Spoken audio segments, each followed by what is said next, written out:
Man, I'm so excited. Jackson Browne's coming to town in a couple of weeks, and I was downtown Cincinnati over the weekend, and you'll never guess who I ran into. I ran into Jackson Browne. Ran into him on Fountain Square, and we got to talking, and he asked me how long I'd lived here and all that, and I said all my life, and he said, well, good. He said, you're the kind of guy I want to hang out with today. And I said, oh man, you got to be kidding me. You absolutely got to be kidding me. I mean, this is a dream come true,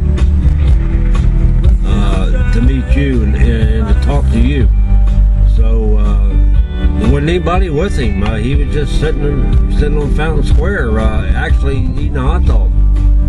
And so we talked for a while. I told him about how his music had touched my life, and how I saw him over at in 1970, 71, 72, something like that. How I saw him with Linda Ronstadt at Northern Kentucky University, and he laughed and said, "Yeah, I remember that concert." He said, "Believe it or not," he said, "I remember that concert." He says, "It was a small venue, only held a few thousand people." And I said, "Yeah, about 5,000."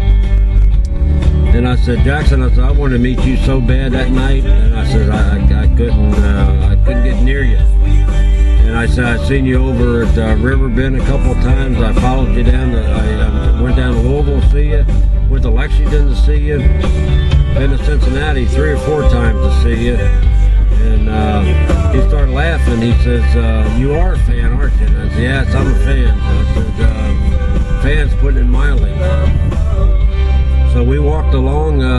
We got up and left, and we started walking around Cincinnati. And I was pointing out different things to him, and I told him, I said, one of the neatest places to go is, I pointed up on the hill there, Mount Adams overlooks Cincinnati.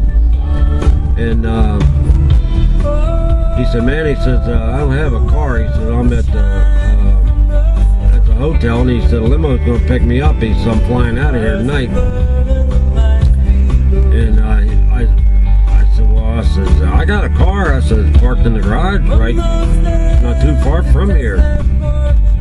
And I said, "You want to ride up there?" I said, "I'd be more than happy to let you ride with me." I said, "I'd be honored." So he said, "Yeah." So he got in my car, and we went to the car, got in the car, drove up to Mount Adams, drove him all over Mount Adams, and showed him all the highlights up there. And we just kind of hung out all day, and we hung out for about 3 hours. And it was absolutely the highlight of my life. Unbelievable. I'm still all psyched up about it. So I asked him if he was all set to, come into town and all that, and he said, well, that's what he was doing here. He was in here checking some things out and meeting with somebody, with some representatives, and his people were back at the hotel. And so I said, "Man, I gotta have my picture taken with you." So I had my camera. I never go anywhere without my camera. So I got some people to take my picture, and I got several shots. He and I with our arm around each other, and it's just totally awesome. So anyway, we bid our farewell, and I drove him to the hotel, shook hands with him, and he says, "Here, I got something for you."